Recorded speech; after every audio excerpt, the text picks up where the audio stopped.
Oke, welcome to our podcast. Yang mana podcast kita bukan abal-abal, bukan sembarang podcast, dan tentunya podcast kita zaman now sekali. Mesti Bapak Ibu semua, adik-adik, teman-teman kita udah nggak sabar ini dengerin podcast kita. Penasaran kita mau bahas tentang apa? Stay tune di podcast kita di our podcast. Oke.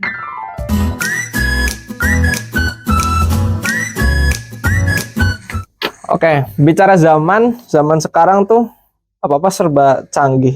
Orang-orang tambah males, orang-orang pun tambah yang namanya hedon, mager juga. Generasi malesan tuh Ya, generasi malesan tuh ya emang kayak gitu. Namanya males, ya semuanya enaknya tidur gitu. Dan sekarang dibantu dengan namanya HP, gadget dan lain-lain. membantu orang yang mageran. Jadi kayak teknologi tuh merubah pola hidup masyarakat dan manusia sekarang terutama. Gampangnya kayak lu mau beli apa sih? Beli sepatu aja tinggal tidur dateng, beli HP baru dateng, tinggal lu mau bisnis tidur aja dapet duit, kan gitu kan zaman sekarang. Kita nggak perlu effort untuk beli suatu barang gitu, karena sekarang tuh udah serba canggih gitu. Iya, soalnya kayak zaman sekarang tuh digitalisasi udah 5.0 kan, udah tinggi banget. Bentar lagi AI semuanya apa-apa udah di komputerisasi dan robotik. Nah, menurut lo seberapa penting sih digitalisasi sekarang nih? Menurut dengan enaknya digitalisasi nih, menurut lo gimana? Ya mungkin sebenarnya lebih ke ini ya, kita juga bisa perhatiin kayak sekitar kita sekarang para pedagang kaki lima tuh udah menggunakan QRIS. Ya sih, kita mau jajan bakso apa segala macam tuh pakai QRIS. Tuh merhatiin ya sih? Gak usah jauh-jauh ke yang lain lah gitu, di lingkungan sendiri aja, kita di kampus gitu, di depan kan banyak tuh pedagang kaki lima kayak bakso, cilok, semua itu udah pakai QR ya. Jadi mungkin emang kayak si teknologi digitalisasi ini tuh udah diikuti oleh semua kalangan gitu ya. Jadi banyak ya dampak baik positif itu gitu, dan apa ya enaknya digital, dan itu kayak kita transaksi aja tuh, kayak tadi buktinya transaksi itu kita nggak harus bawa dompet. Kayak orang-orang pun sekarang lebih memilih ketinggalan dompet daripada handphone. Kayak gitu. Nah, apa sih itu enaknya fintech menurut lu? Kan kayak gitu ya tadi. Fintech tuh sebenarnya apa sih? Jadi sebenarnya kalau fintech itu kan financial technology ya. Jadi mungkin kalau orang-orang sekarang baru dengar fintech apaan sih? Jadi sebenarnya fintech itu udah ada dari beberapa dekade. Tapi memang dalam beberapa tahun terakhir ini tuh mulai merevolusi fintech ini. Orang-orang dengan cara bayarnya itu mereka udah terbiasa menggunakan fintech tanpa mereka tahu ternyata yang kita selama ini gunakan tuh kita udah menggunakan fintech gitu. Nah, menurut riset itu, menurut riset Arneris, Barberis, dan Ross, fintech ini sudah ada sejak tahun 1886 berupa ATM. Mungkin dari kita kan nggak kebayang ternyata ATM itu merupakan dari fintech. Dari ATM direvolusi sampai menggunakan M-Banking. M-Banking itu ternyata termasuk dari fintech. Nah, sebelumnya penasaran, ada yang tahu nggak kepanjangan ATM? Apa? Win, tahu nggak ATM? Naila. Anjungan tunai mandiri. Nah, jadi anjungan tunai mandiri, yang mana apa ATM tuh kita masukin kartu. Kalau zaman dulu ya kita masukin kartu dapat duit. Kalau sekarang nggak harus pakai kartu, karena dengan kemudahan digitalisasi dan juga adanya M-Banking itu ATM gitu. Jadi ke mobilitas juga kan ya. Kalau ATM orang harus datang nih ke tempat itu, tapi kalau sekarang dari M-Banking, dari handphone udah bisa ngapain aja tuh. Bener. Terus juga gimana sih, pengen tahu kan Indonesia itu termasuk negara berkembang. Nah, perkembangan zaman dan perkembangan teknologi tuh mesti ada tahap-tahapnya. Nah, menurut kalian tuh gimana sih, apa ya?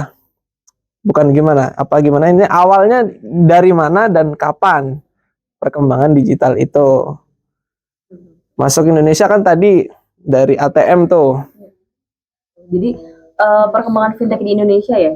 Jadi sekitar tahun 2000-an tuh merupakan titik awal perjalanan financial technology di Indonesia tuh.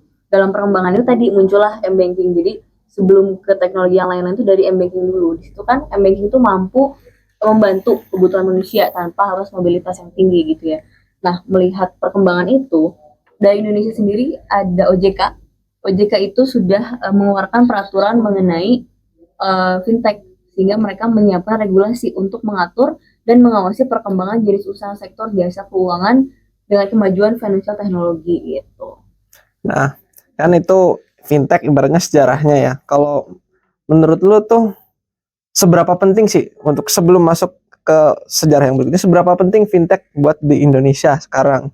Menurut gue sih fintech itu benar-benar ngaruh ke kehidupan sekarang gitu, benar-benar dari kitanya tuh jadi, tapi ada sisi negatifnya juga gitu, karena adanya dengan adanya teknologi finansial ini, jadi kita tuh semakin mager gak sih, apalagi anak-anak muda, karena apa-apa tuh serba sendiri, maksudnya serba canggih gitu.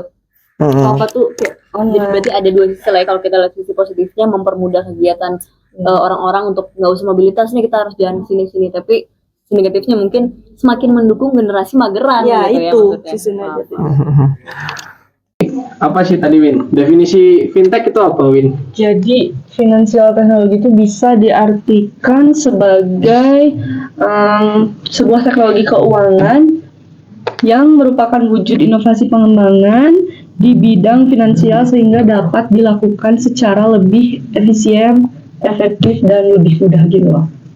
Oke, nah itu kan biar lebih efisien tuh. Tentunya fintech pun punya ruang lingkup atau ekosistem. Nah, biar fintech tuh berkembang dimanapun dia berada dan dimanapun siapa penggunanya, mesti harus ada namanya ekosistem. Ya.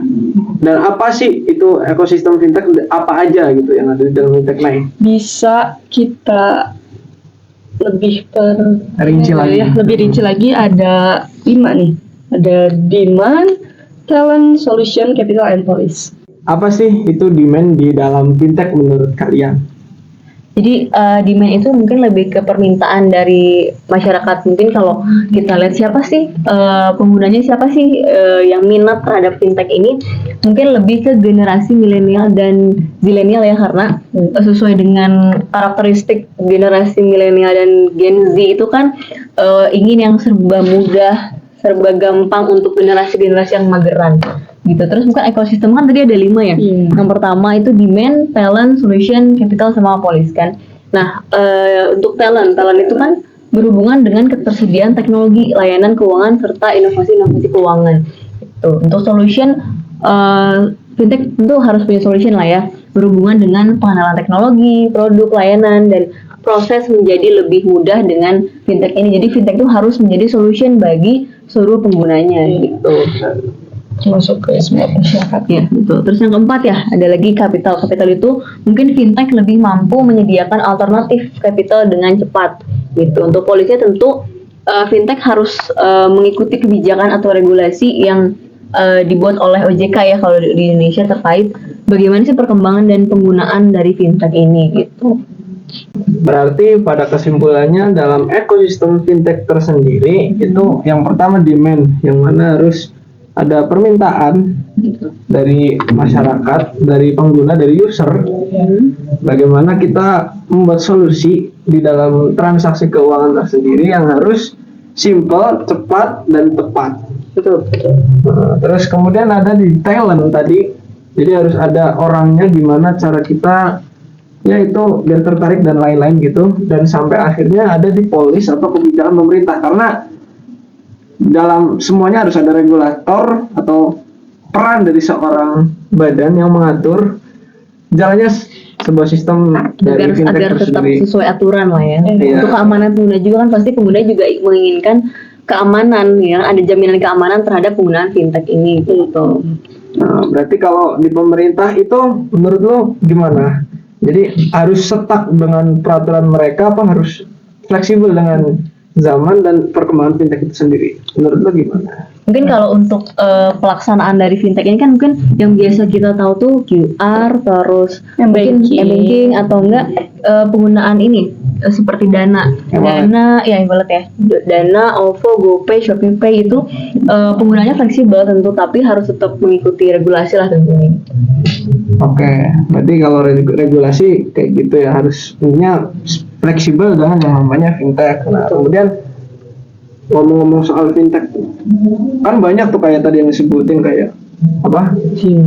OVO, Kayak OVO, kayak Shopee. Shopify, GoPay, ada M-Banking dan e-wallet lainnya. Iya. Terus jenis-jenis fintech tuh apa aja sih itu sebenarnya jenis-jenisnya? Pengen tahu deh. Jelasin dong apa tuh jenis-jenisnya. Ada contohnya di perbankan ya. Fintech perbankan itu adalah bank konvensional yang mulai menggarap di dunia digital. Ada mobile dan internet banking yang bisa dimanfaatkan dengan mudah dengan melibatkan internet. Nah, terus saat ini tuh banyak bank yang telah melakukan sistem digitalisasi ini gitu. Kayak contohnya saat ini tuh Bank Indonesia juga memiliki M-Banking yang memudahkan transaksi penggunanya gitu. Nah, contohnya kayak BCA serta bank-bank lainnya yang udah hampir semua pakai mobile banking gitu. Terus berarti intinya semua sektor baik itu perbankan ataupun marketplace dan lain-lain sekarang berarti udah Menggunakan mobile teknologi ya. jadi memudahkan seluruh transaksi agar simple, gampang dan Cepat, jadinya customer mudah. satisfy-nya terpenuhi atau Iya. puas. Balik lagi ke tadi ya, ekosistem fintech harus menjadi solution. Jadi pasti intinya adalah kemudahan bagi para penggunanya. Gitu. Nah, kan itu banyak tuh sekali manfaat kayak tadi kita mempermudah, terus banyak juga apa badan-badan atau PT atau yang lain menggunakan fintech untuk transaksi mereka. Nah, kira-kira apa sih alasan mereka tuh gunain yang namanya fintech dalam bisnis mereka? Gitu. Pasti utamanya untuk secara umumnya pasti kemudahan dan mengikuti digitalisasi dan modernisasi ya nggak sih, karena contohnya aja fintech ini kan dimulai dari adanya ATM ya, dimana kan seluruh pengguna harus datang ke tempat ATM tersebut. Nah, untuk salah satu contohnya adalah Bank BNI. Bank BNI itu mulai mengurangi penggunaan ATM gitu. Itu sebentuk salah satu untuk menyesuaikan layanan disesuaikan dengan financial teknologi gitu. Nah, itu kan buat kemudahannya. Terus ada lagi nggak alasan kenapa sih itu apa perusahaan atau yang lain harus pakai fintech dalam sektor bisnis mereka?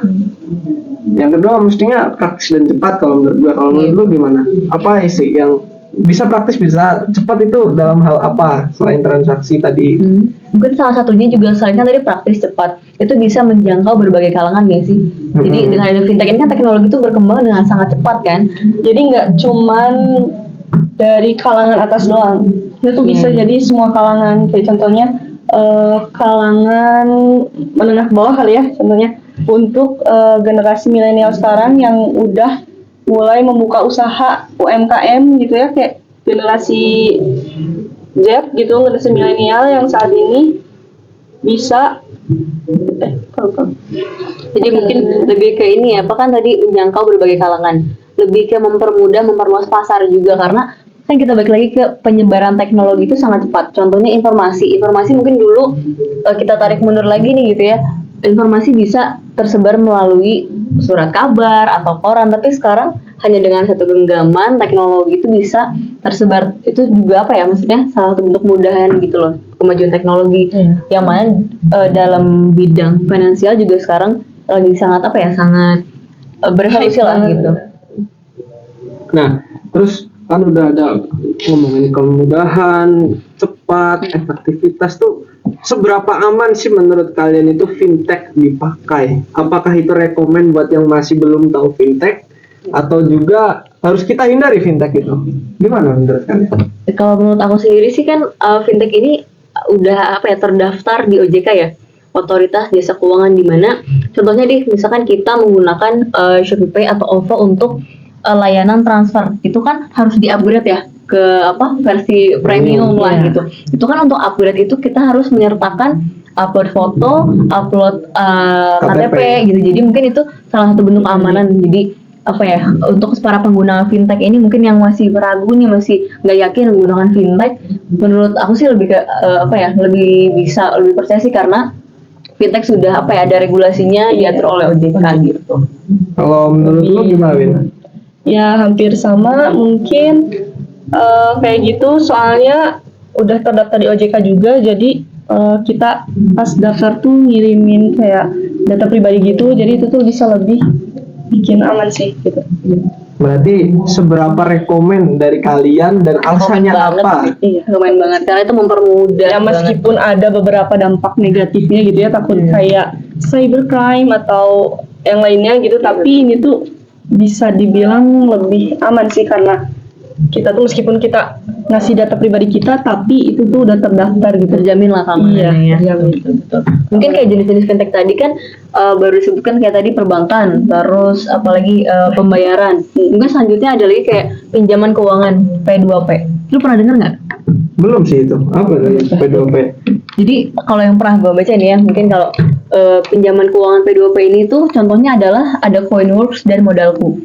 Jadi mungkin itu fintech itu atas banyak banget gitu. Mungkin yang kayak baru umum tuh perbankan, soal m-banking, ATM, atau mungkin pembayaran. Tapi ternyata ada beberapa yang termasuk jenis fintech juga. Misalkan kayak tadi pinjaman keuangan P2P, kemudian ada crowdfunding, itu kayak kitabisa.com.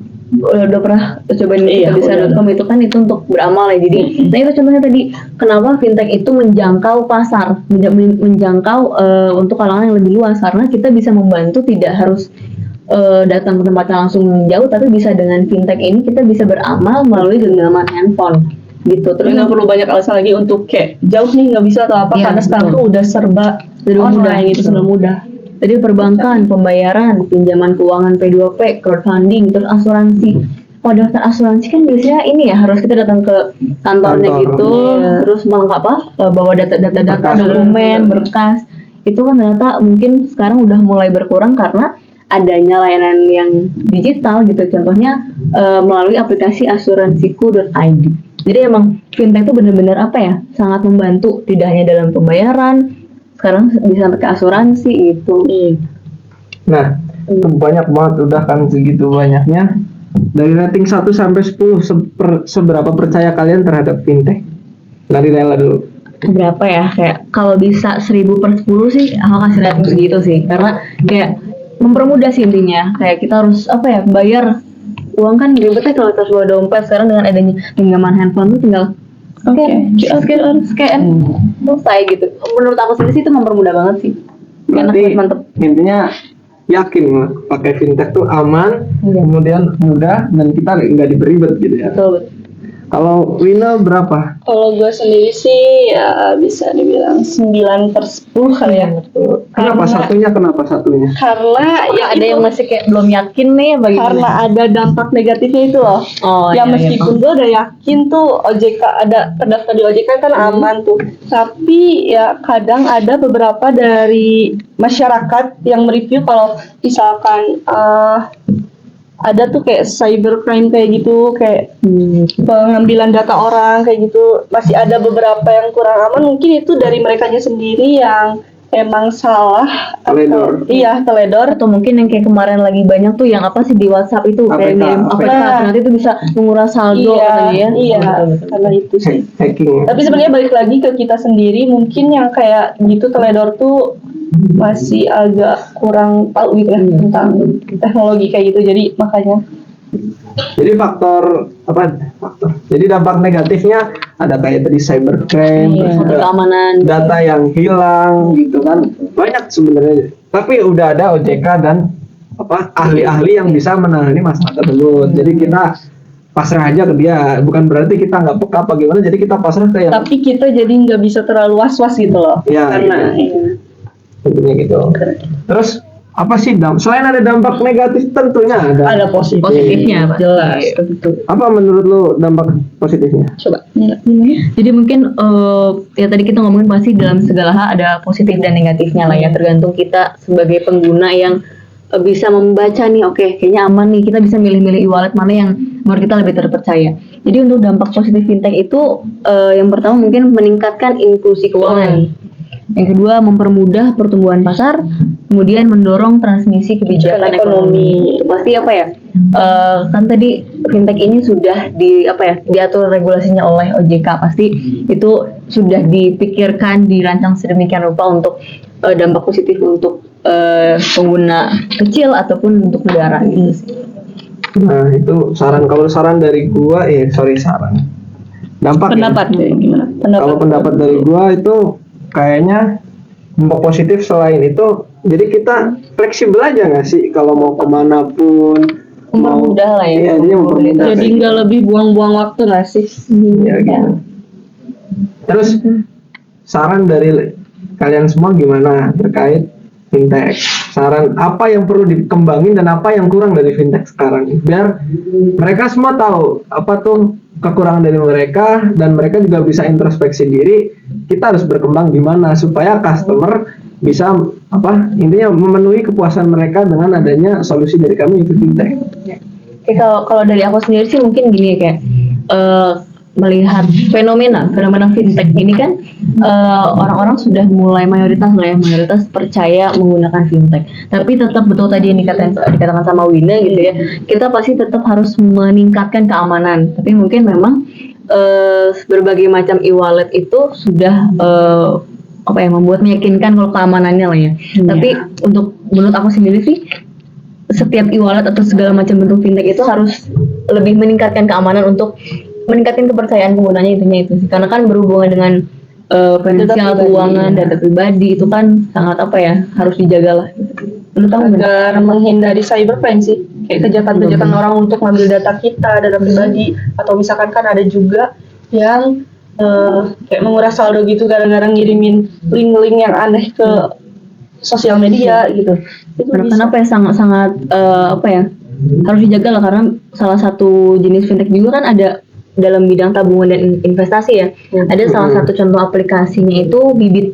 Itu merupakan salah satu aplikasi untuk reksadana.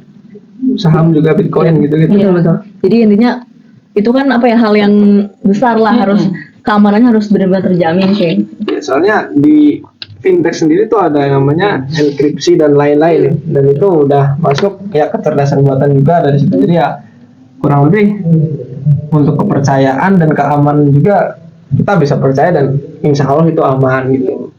Jadi kurang lebih kalau fintech tuh ini kan berguna banget buat sekarang, dan kesimpulannya jangan takut berfintech ataupun kita berdigitalisasi lewat teknologi, dan itu apapun itu bidangnya, baik itu keuangan maupun yang lain, jadi nggak usah takut. Nah yang terakhir nih, jadi ada yang marak dalam akhir-akhir ini kayak pinjol dan lain-lain. Nah itu cara kalian gimana, menurut kalian apa deh aspirasi kalian yang harus kalian sharing ke penonton nih? Apa sih caranya atau kiat apa yang harus kalian lakukan untuk dapat menghindari yang namanya kejahatan cybercrime dan yang lain-lain itu, kayak pengambilan data pribadi dan lain? Apa sih yang harus dilakuin?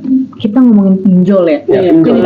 Banyak banget ya sekarang ya, lihat berita-berita tuh terlilit pinjol karena tidak membaca peraturannya atau regulasinya secara tepat gitu ya. Nggak dibaca syarat dan ketentuannya apa sih? Karena kalau kita soal ngomongin pinjol gitu, suka liatin kita kalau lagi buka sosmed tuh ada namanya nih tit gitu ya gitu. Itu suka lebih mempromosikan keuntungan aja, pinjam dengan mudah apa-apa, tapi mungkin untuk para penggunanya tuh mudah tergiur. Oke, dapat sekian juta gampang gini persyaratan bunga yang rendah. Iya, padahal mungkin para pengguna tuh nggak baca nih regulasinya seperti apa, dengan bunga rendah, nominal besar. Tapi mungkin itu untuk para pengguna yang mau mencoba fintech jenis pinjol ini tuh dilihat tuh gimana sih regulasinya, apakah aman apa enggak, merugikan atau enggak. Karena kan banyak juga tuh berita yang seumuran kita sudah terlilit pinjol. Mungkin kayak aku pernah baca juga kemarin, ada beberapa orang yang sulit mendaftar pekerjaan itu karena sudah ada riwayat pinjol itu, karena jadi terlilit hutang. Padahal mungkin karena regulasi yang nggak dia baca dengan benar, jadinya itulah jadi kitanya terdaftar ke yang negatif riwayat, lah gitu. iya, riwayat hal yang negatif. Berarti kesimpulannya buat kiat-kiat ngadepin yang kayak pinjol dan lain, pertama jangan lupa budayakan membaca. Ya, benar-benar. Nah kedua, kalau udah membaca, jadi kalian harus tahu kalau kalian ambil ini gimana, konsekuensinya apa, dan itu pertimbangin lagi, jangan langsung diambil. Intinya buat masyarakat luar jangan mudah tergiur. Iya, mudah tergiur sampai dibaca dulu yang benar seperti apa, apalagi kan terkait tuh keuangan dan nama baik gitu kan. Kayak tadi mungkin karena mudah tergiur, pinjol sini segala macam, ternyata akan menyulitkan dia di kemudian hari gitu. Intinya sih kalian buat masyarakat semua harus pikir panjang lah gitu. Jangan sampai budayakan literasi. Oke, kayak gitu ya kiat-kiat semuanya. Jadi pembahasan kita di podcast hari ini cukup dulu. Jadi stay tune di materi berikutnya. Terima kasih. Selamat siang. Dadah. Assalamualaikum.